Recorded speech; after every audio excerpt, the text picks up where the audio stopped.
একটা জঙ্গলে এক শিয়াল ও কাক থাকতো। তারা একে অপরের খুব বন্ধু ছিল। তারা জঙ্গলের মধ্যে একসাথে শিকার করত, একসাথে জঙ্গলের মধ্যে ঘুরে বেড়াতো। এইভাবে সারা দিনটা মজাভাবেই সময় কাটত। কাকটি ছিল মেয়ে কাক। তারা প্রতিদিন নদীর পাড়ে একটা বড় গাছের নিচে দেখা করত, আবার সারাদিন খাওয়া দাওয়ার পর নিজে নিজে বাড়ি চলে যেত। কাক পোকামাকড় খেতে ভালোবাসতো, তাই শিয়াল বাইরে গিয়ে কাকের জন্য খাবারের ব্যবস্থা করে নিয়ে আনতো। আর কাক এদিকে গাছের উপরে উঠে শিয়ালের জন্য দেখতো যে আজকে জঙ্গলে একা কোনো প্রাণী ঘুরে বেড়াচ্ছে কিনা। যদি কোনো প্রাণী একা ঘুরে বেড়াতো তখন কাক শিয়ালকে তাড়াতাড়ি খবর দিত, আর শিয়াল তখন তাড়াতাড়ি গিয়ে সেই প্রাণীকে ধরে খেত। এইভাবে তাদের খুব সুন্দর জীবনযাপন চলছিল। একদিন কাক নদীর তীরে গাছের ডালে বসে শিয়ালের জন্য অপেক্ষা করছিল। একটু পরেই শিয়াল আসে। শিয়াল বলল, কি গো কাক, তুমি রাগ করলে নাকি আমার আসতে দেরি হলো বলে? তুমি রাগ করো না, তোমার খাবারের ব্যবস্থা করার জন্য দেরি হলো। দেখো তোমার জন্য কত কত কিছু নিয়ে এসেছি। না গো শিয়াল দাদা, আমি রাগ করিনি। তোমার উপরে রাগ করে কি থাকতে পারি? বাদ দাও এইসব কথা। তোমার জন্য আজকে একটা ভালো শিকারের জন্য ব্যবস্থা করে রেখেছি।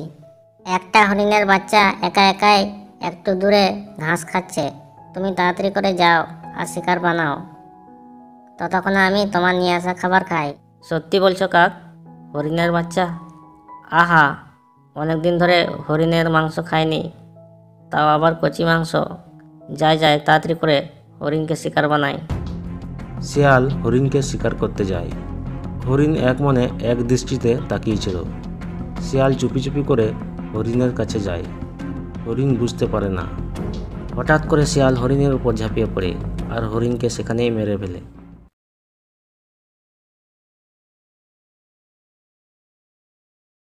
কয়েক মাস পর গরমকাল এলো। জঙ্গলে নদী নালাতে জল কমতে লাগলো।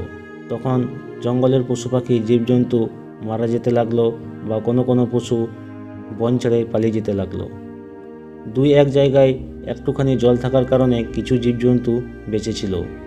এদিকে কাক ও শিয়াল নদীর তীরে থাকার কারণে নদীতে সামান্য জল থাকার জন্য সেটা খেয়ে তারা বেঁচে ছিল। একদিন তারা দুজনের মধ্যে কথা বলছিল। শিয়াল বলল, কাক, তোমার না হয় সামান্য অল্প খাবার জুটলেই তোমার খিদে মিটে যায়, কিন্তু আমার তো অল্প খাবারে পোষায় না। এই গরমে জঙ্গলের জীবজন্তু মারা যাচ্ছে, এখন কাউকে শিকার করার জন্য কোনো জীবজন্তুকে পাচ্ছি না। হ্যাঁ শিয়াল দাদা, আমারও খুব কষ্ট হচ্ছে। এত গরমে সব জীবজন্তু মারা যাচ্ছে। এদিকে আবার আমার ডিম পাড়ার সময় আসছে। ডিম ফুটে বাচ্চা হওয়ার পর আমার বাচ্চাদেরকে কিভাবে বড় করব, সেটা নিয়ে আমি খুব চিন্তায় আছি। কি বলছো কাক, তোমার বাচ্চা হবে? এটা তো খুব খুশির খবর। সেটা নিয়ে এত ভাবতে হবে না, তোমার বাচ্চাদেরকে ঠিক তুমি আগলে রাখতে পারবে। তোমাদের তো অল্প খাবার জুটলেই তোমাদের পোষায়, তোমাদের কোনো সমস্যা হবে না। কিছুদিন পর কাকের ডিম ফুটে বাচ্চা হয়। এদিকে বাচ্চাদের সাথে থাকার কারণে কাক প্রতিদিনের মতন আড্ডায় যেতে পারে না। একদিন শিয়াল কাকের জন্য অপেক্ষা করছিল, কিন্তু কাক না আসতে পারায় শিয়াল ঠিক করলো যে কাকের বাসায় যাবে। তখন সে কাকের বাসায় দিকে এগোতে লাগলো।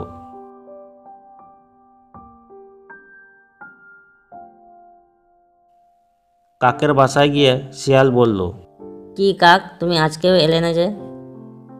আমি কখন থেকে তোমার অপেক্ষায় ছিলাম, তুমি এলে না বলে আমি তোমার বাসায় চলে এলাম।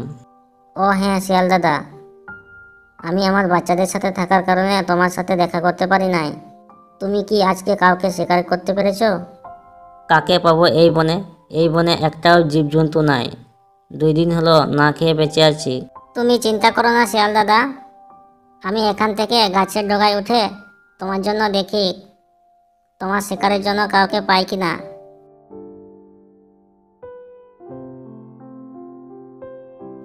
কাক গাছের উঁচুতে উঠে দেখল, সে কাউকে দেখতে পেল না। তখন কাক নিচে এসে বলল, শিয়াল দাদা, তুমি আমার বাচ্চাদের সাথে থাকো। আমি বনের এদিক ওদিক উড়ে এসে দেখি তোমার জন্য কোনো শিকারের খোঁজ পাই কিনা। ঠিক আছে, আমি তোমার বাচ্চাদের দেখছি, তুমি যাও দেখে এসো আমি তোমার অপেক্ষায় থাকবো। কাক এই বলে সেখান থেকে চলে যায় শিয়ালের জন্য শিকার খোঁজে। কাক চলে যাওয়ার পর শিয়াল কাকের বাচ্চাদের দিকে দেখল। তখন শিয়ালের মাথায় কুবুদ্ধি চিন্তা আসতে লাগলো। সে ভাবতে লাগলো, কাক তো বেরিয়ে গেল। যদি আমি এই বাচ্চাদের মেরে খেয়ে ফেলি তাহলে তো কাক বুঝতেই পারবে না যে তার বাচ্চাদেরকে নিয়ে চলে গেল। আমাকে তো সন্দেহ করতে পারবে না যে আমি তার বাচ্চাদেরকে মেরে খেয়েছি।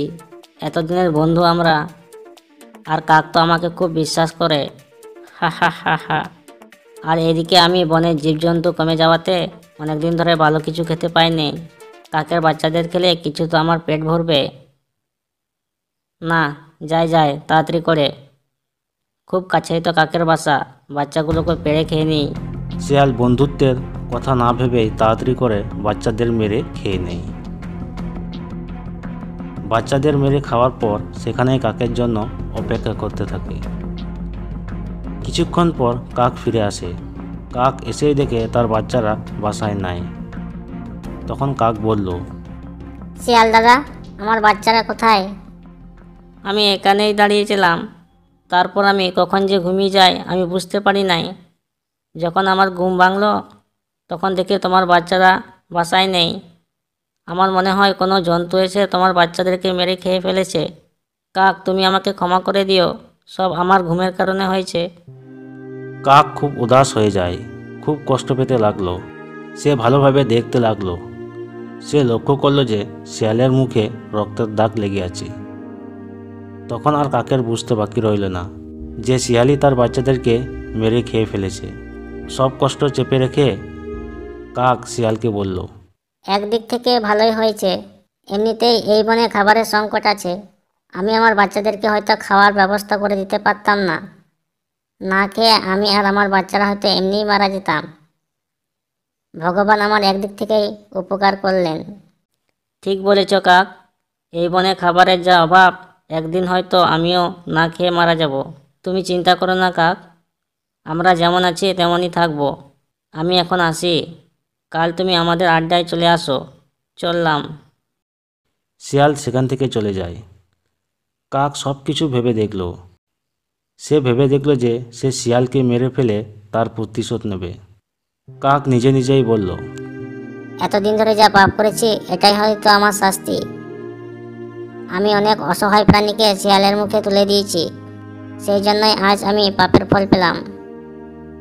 তবে আর একটা খারাপ কাজ করব, এটাই আমার শেষ কাজ। শিয়াল আড্ডায় কাকের জন্য অপেক্ষা করছিল। হা হা হা। কাক কি বোকা, আমাকে এতদিন ধরে চিনতে পারলো না।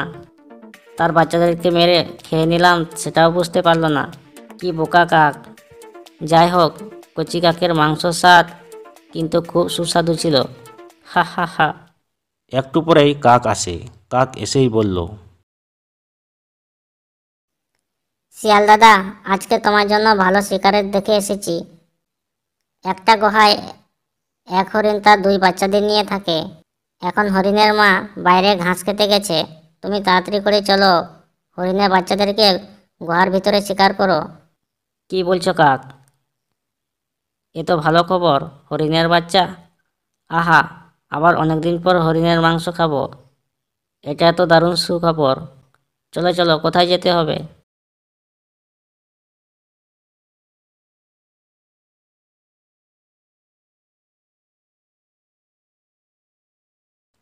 এই বলে শিয়াল ও কাক গুহার সামনে যায়।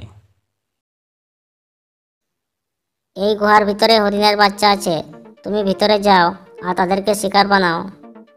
ঠিক আছে ঠিক আছে, তুমি এখানেই থাকো, আমি আসছি। শিয়াল গুহার ভিতর দিকে এগোতে লাগলো। কিন্তু শিয়াল জানতো না যে গুহার ভিতরে তাকেই খাওয়ার জন্য এক হিংস্র পশু সিংহ বসে আছে। কাক এটাই তার বাচ্চার প্রতিশোধের প্ল্যান করেছে, যে সে শিয়ালকে এই সিংহের মুখে তুলে দিয়ে তার পাপের প্রায়শ্চিত্ত করবে। যেই না শিয়াল ভিতরে গেল তেমনি শিয়াল চেঁচাতে লাগলো, বাঁচাও বাঁচাও বাঁচাও, আমাকে মেরে ফেললো, আমাকে বাঁচাও বাঁচাও। কাক, তুমি এসে আমাকে বাঁচাও বাঁচাও। কিছুক্ষণ পর শিয়ালের আওয়াজ বন্ধ হলো। তখন কাক বলল, এতক্ষণে হয়তো সিংহ শিয়ালকে মেরে ফেলেছে। আমি যা পাপ করেছি, কিছু হলে শিয়ালকে মেরে আমার পাপের প্রায়শ্চিত্ত করলাম। যাই এবার এখান থেকে, আর এই বনে আর থাকবো না, অন্য কোথাও পালিয়ে যাব।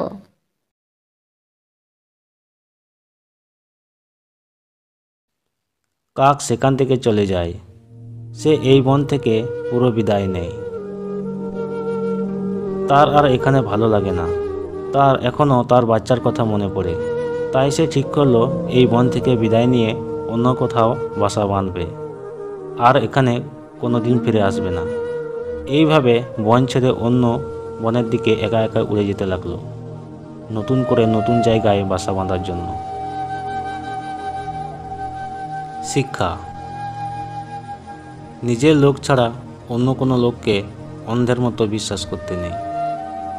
তো বন্ধুরা, আজকের গল্পটা যদি আপনাদের ভালো লেগে থাকে তো চ্যানেলে একটা লাইক দেবেন, আর বাংলার কার্টুন চ্যানেলে যদি নতুন হয়ে থাকেন তো চ্যানেলটাকে একটা সাবস্ক্রাইব করে বেল নোটিফিকেশন অল করে দেবেন।